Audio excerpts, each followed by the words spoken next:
Mars cannot be bought. It cannot be registered as a plot. It cannot be legally declared the private property of one company or the territory of one state. The red planet is already at the center of a future dispute that may be more important than the very first flight to it. It's not just a question of who will be the first to reach its surface. Much more terrible is another question: who will be the first to begin to control what is impossible to survive without on Mars? Water, energy, landing zones, underground ice, communication orbits, fuel production, protected areas where you can hide from radiation, cold, and dust storms. On Mars, you don't have to own the entire planet to control its future. It is enough to gain power over a few key places, and then the entire future economy of the red planet will begin to revolve around these points. Now, Mars looks like a silent, cold, and almost dead world. Its surface is covered with rusty red dust. The atmosphere is too thin. The pressure is too low. Liquid water is almost impossible to survive on an open surface, and the average temperature makes this world hostile to any habitual life form. But it is precisely in this cruelty that its future price is hidden. Mars will not become rich because gold, diamonds, or ready-made treasures will be immediately found there. Its first wealth will be much harsher: ice, carbon dioxide, minerals, sunlight energy, stable landing sites, convenient areas for construction, and materials from which to create air, water, fuel, and defense. The future economy of Mars will begin not with luxury, but with survival.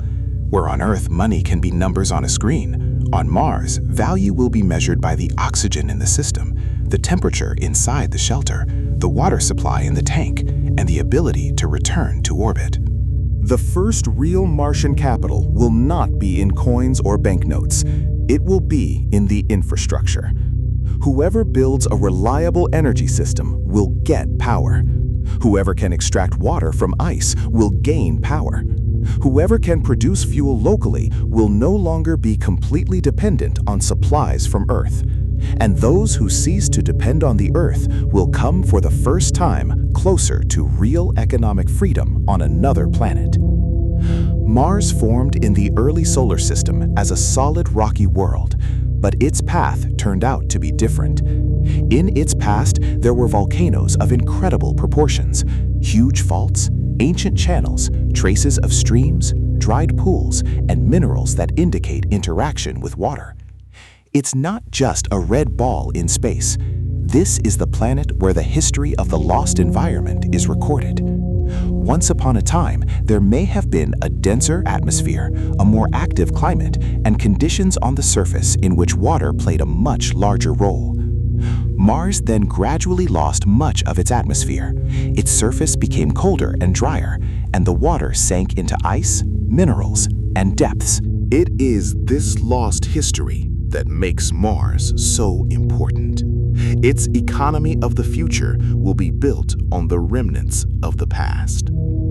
Ice hidden in the polar regions and below the surface could become one of the planet's main resources. Water is needed not only for drinking. Oxygen and hydrogen can be obtained from it. Oxygen is needed for breathing and rocket fuel. Hydrogen can become part of energy and chemical processes.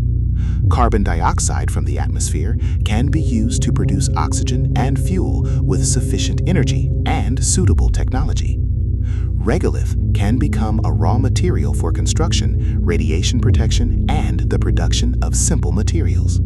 What now looks like dust and stone could become the basis of the Martian industry in the future. But this is where the main conflict begins.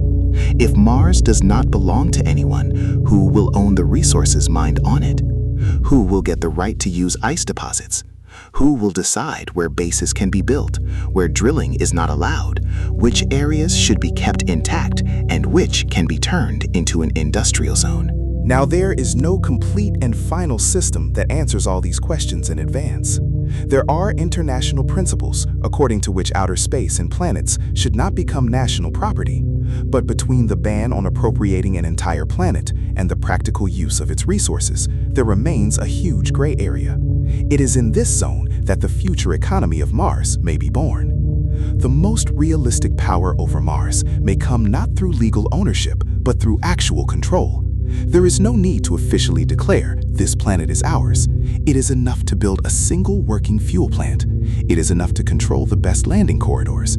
It is enough to have a network of communication satellites without which the surface will remain isolated. It is enough to control the transport between the orbit and the bases. In such a future, property will not look like a border on the map, but like a dependence. Those who depend on someone else's oxygen, someone else's energy, someone else's fuel, and someone else's communication can be formally free, but in practice, they will be under control. Mars is dangerous because it does not forgive weak economies. On Earth, you can lose profits and continue to exist. On Mars, the loss of energy can mean the freezing of systems. Loss of tightness can mean the death of the base.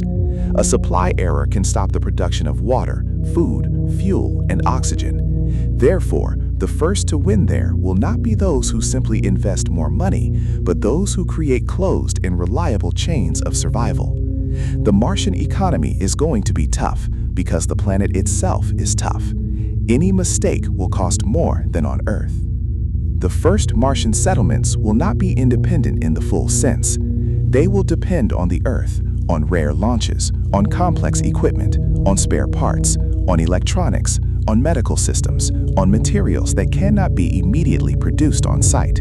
But gradually, the main goal will emerge, to produce as much as possible directly on Mars. This is called the use of local resources, and this is what can be the basis of future wealth. The less cargo needs to be delivered from Earth, the cheaper life on Mars becomes. The cheaper life on Mars, the more people, machines, and experiments can be sent there. The more infrastructure appears there, the higher the value of already occupied places becomes. The most expensive areas of Mars may not be the most beautiful, but the most useful. Areas with accessible subsurface ice, areas with moderate planting conditions, places where there is enough sunlight and at the same time you can access resources. Areas where it is easier to build underground or partially enclosed shelters.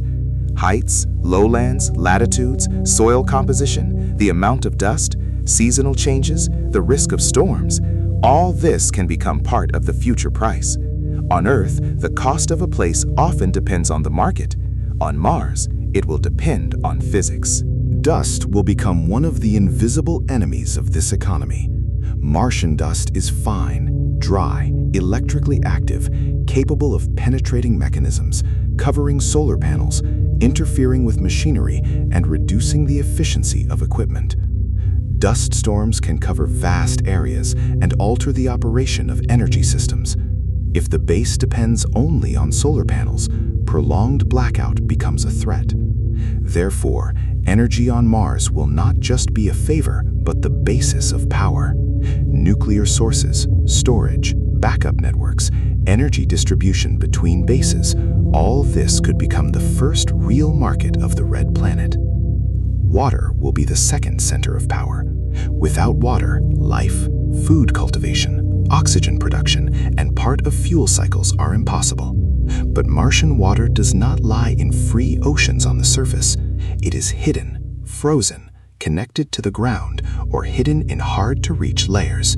To get it means to spend energy, equipment, time, and get the right to continue working. In the future, water on Mars may become more expensive than any symbolic metal because it will not be an ornament of wealth, but a condition of existence. Where there is available ice, the first real economic zone can emerge. Fuel will become the third center of power. Mars is too far away to constantly rely only on the delivery of everything you need from Earth. If the fuel for return and movement can be produced locally, Mars will cease to be a dead end. It will become a node. Producing fuel from local resources can change everything: the cost of missions, safety, frequency of flights, the scale of construction, the ability to transport cargo between surface and orbit. Whoever first creates a stable fuel infrastructure will actually gain control of Martian mobility. But the economy of Mars will not be limited to the surface. The orbit around the planet may be just as important as the red dust itself. Communications, navigation, surveillance satellites, repeaters, stations in orbit, fuel depots, repair units, all this will become part of a single system. A surface without an orbit will be blind and weak. An orbit without a surface will depend on resources from below and supplies from Earth. Power will appear where these two parts will connect. The Mars of the future will not only be a planet of bases, but also a planet of orbital infrastructure. At first, the Martian economy may be unprofitable. It is important to say this honestly. In the near future, Mars will not become a place from which it is easy to export raw materials to Earth for huge profits. Shipping materials between planets is too complicated and expensive. It is much more likely that Mars' first economic benefits will not be in the export of iron or stone, but in technology, data, patents, autonomous systems, energy, robotics, closed-circuit medicine, construction in extreme environments, and the creation of new ways of surviving. Mars may not become a mine for the Earth, but a test limit of civilization. The most expensive Martian products may not leave Mars at all. Water will be needed on Mars. Oxygen will be needed on Mars. Fuel will be needed on Mars. Building blocks, protective materials, spare parts, food systems, repair units, all this will be valuable there because shipping from Earth will make every kilogram incredibly expensive. At an early stage, the Martian economy will be domestic. Its main task is to reduce dependency on the Earth, and only after that, the question of real profit will arise. There is another layer of the future economy: information. Mars holds traces of its ancient history, and data on its soil, climate, subsurface structure, chemistry, ice, and possible traces of ancient habitability will be of immense value. But here, a dangerous border appears. If information about resources ends up in the hands of a few, they will be able to choose the best zones in advance. Whoever is the first to know where the most accessible ice is located, where the soil is safer, where there are fewer risks, where it is more convenient to build, will get an advantage even before the start of mass development. On Mars, a map can become wealth before a mine. Future conflicts may arise not because of the entire planet, but because of small plots of enormous importance. A good landing area near ice and stable light can be more valuable than huge empty spaces. Narrow access to an underground resource can cause disputes. Dusty plains, ancient beds, lava tubes, ice deposits, and orbital positions can turn into stress points. And then the question of who owns Mars will change. It will sound different. Who controls the most important nodes of the Martian system? Lava tubes can become one of the most mysterious elements of future development. If there are extended voids of volcanic origin under the surface of Mars, they can provide natural protection against radiation, temperature changes, and micrometeorite threats. Such places can become attractive for bases, warehouses, laboratories, and protected settlements. But if they turn out to be rare, convenient, and safe, their importance will increase sharply. In the future, Martian real estate may begin not on the surface, but under it. Radiation will constantly remind us that Mars is not a second Earth. Its atmosphere is too thin, and there is no global magnetic shield similar in efficiency to Earth's. The surface is open to particle fluxes and cosmic radiation. This means that any long-term base must be protected by soil, water, special materials, or subsurface placement. Protection will become part of the economy. Whoever can build safer, faster, and cheaper will get an advantage. On Mars, walls will be valued not for their beauty, but for their ability to separate life from the cosmic threat. Food will become a separate problem. You can't deliver everything from Earth indefinitely. This means that the Martian economy will have to create closed systems for growing, recycling waste, purifying water, controlling the atmosphere, and maintaining biological cycles. But Mars does not provide open fields, a mild climate, and natural protection. Everything will have to be built inside controlled environments.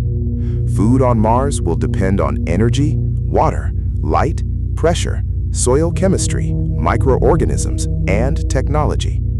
A single failure in this chain can turn economic calculation into a matter of survival. Martian soil itself is not ready-made terrestrial soil. It has chemical complexities, including substances that are dangerous to living systems. Therefore, growing food will require processing, isolation, hydroponics, artificial substrates, or completely enclosed biosystems. This means that future farms on Mars will not be agriculture in the usual sense, but a high-tech life support system. And such a system will become one of the most valuable assets. Whoever controls the food controls the time, health, and size of the settlement. Work on Mars will also be different. The first work processes will be performed by robots, autonomous machines, drilling rigs, construction complexes, transport platforms, and remote control systems. The human presence would be too expensive and risky to use for simple operations. Therefore, the future economy of Mars may first become an economy of machines. Robots will prepare sites, extract ice, build shelters, check the soil, lay cables, clean panels, transport goods, and repair infrastructure. Whoever creates the most reliable Martian robots can earn more than someone who just dreams of colonies. But even robots will face the harsh physics of the planet: low gravity, cold, dust, signal delay, limited energy, wear and tear of mechanisms, complexity of repair. All this will slow down development. On Mars, you can't call for help quickly. You can't just replace the system if you don't have the right part. Therefore, the production of spare parts on site will be a crucial step. 3D printing, metal recycling, the use of local raw materials, repair shops, and modular structures could become the backbone of the Martian industry. Where it is impossible to buy a new part, the ability to make it becomes wealth. One of the main unsolved mysteries remains the issue of independence. When will the Martian settlement cease to be just a remote station and become an independent economic system? To do this, it is not enough to have several bases: energy, water, food, medicine, manufacturing, transportation, communication, management, education, repair, security, and the ability to survive long periods without help are needed. True independence can be much further than the first landings. Mars may remain a world that is technically inhabited, but economically still tied to Earth for decades.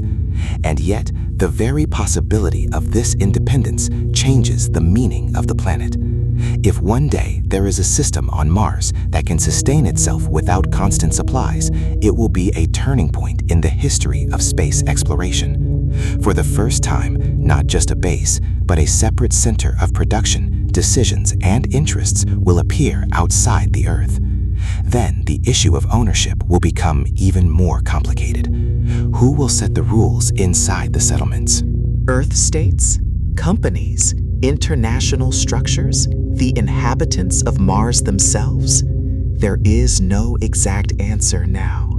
I do not have exact information because such a future right does not yet exist in its final form. The future Martian economy may go through several stages. First, research and delivery. Then there was the construction of bases and the extraction of water. Then there is the production of oxygen, fuel, and simple materials.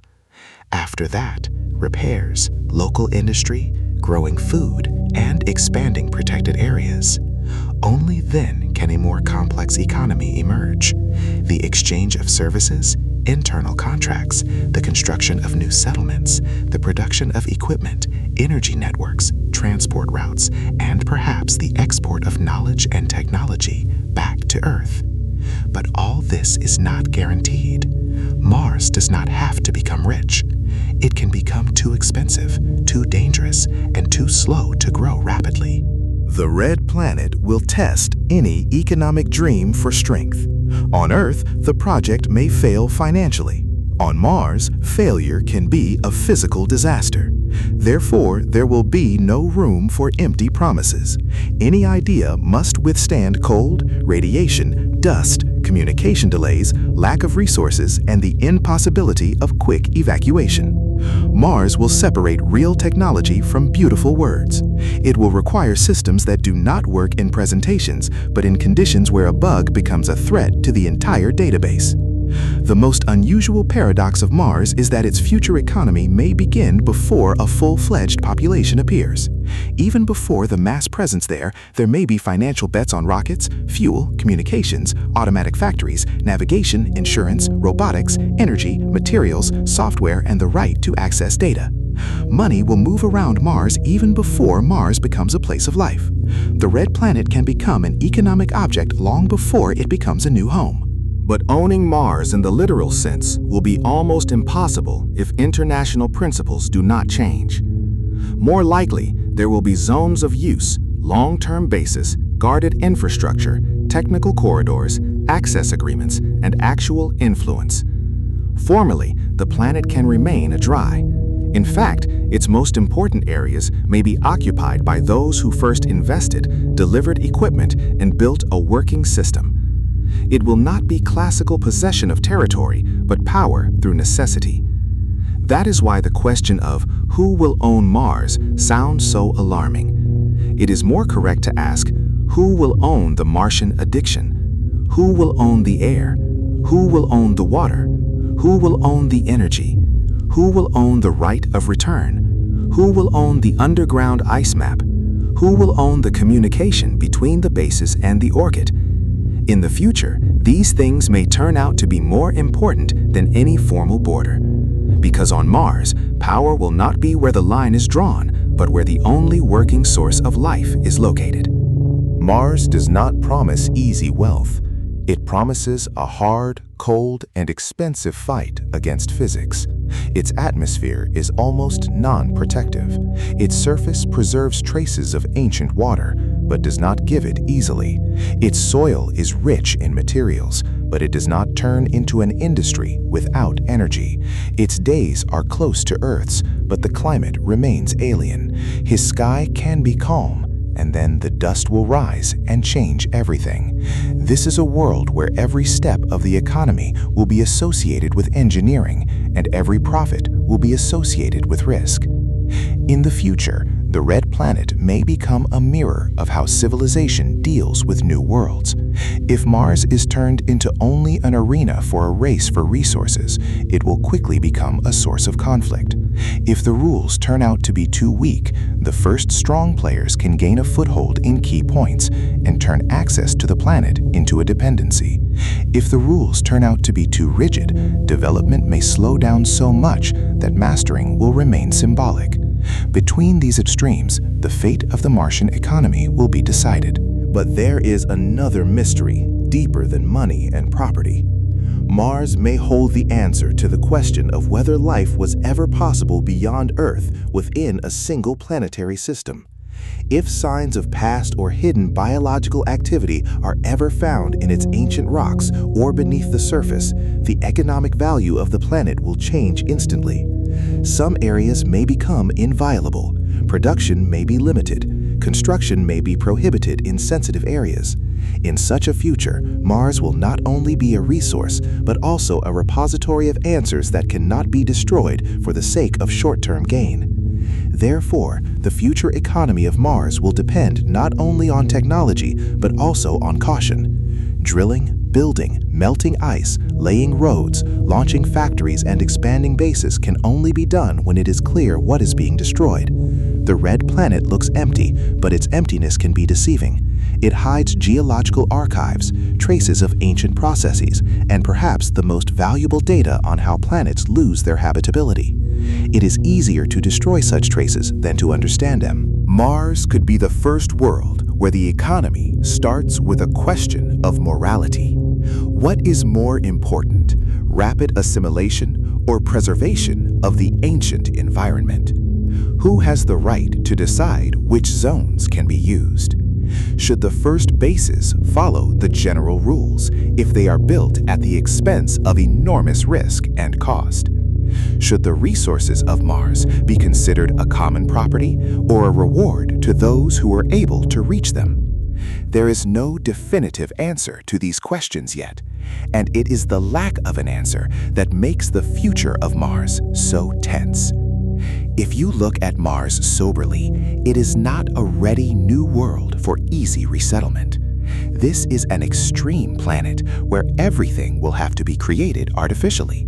Air, protection, stable temperature, water in an accessible form, food, medicine, production, and safety. But that's why it's so important. Mars shows how far a technological civilization can go if it learns to live where nature itself gives almost nothing for free. Its economy will be a test not of wealth, but of its ability to create an environment out of a hostile substance. The future of Mars may be slow. Perhaps the first decades will not bring cities or huge settlements, but small bases, automatic factories, sparse crews, long periods of preparation, and cautious expansion. Perhaps many expectations will turn out to be exaggerated. Perhaps resource extraction will be more difficult than it seems. Perhaps radiation, dust, and the cost of launches will slow down development much more than desired. This must be honest. Mars does not guarantee a quick income, but as a topic for a video, it is strong precisely because it connects real science, future money, and the unresolved issue of power. Mars will be owned by those who underestimate it. It will break weak plans, delay ambitions, destroy simple forecasts, and require more and more energy, technique, and patience. But those who can turn its resources into a working system will get more than just a base on another planet. They will get the beginning of a new economy where the most expensive commodity will not be a rare metal, but the opportunity to live on. And then the main question will return again in full force. Who will own Mars? Perhaps no one, in the language of the laws of the whole planet. Perhaps many of them, if we talk about bases, resources, and contracts. Perhaps those who will be the first to build the infrastructure without which the rest will not be able to exist. And perhaps Mars itself will remain stronger than any claims to ownership for a long time, because this planet does not give itself to those who came only for wealth. It requires survival, discipline, and power over the most basic elements of life. The red planet is not waiting for its owner.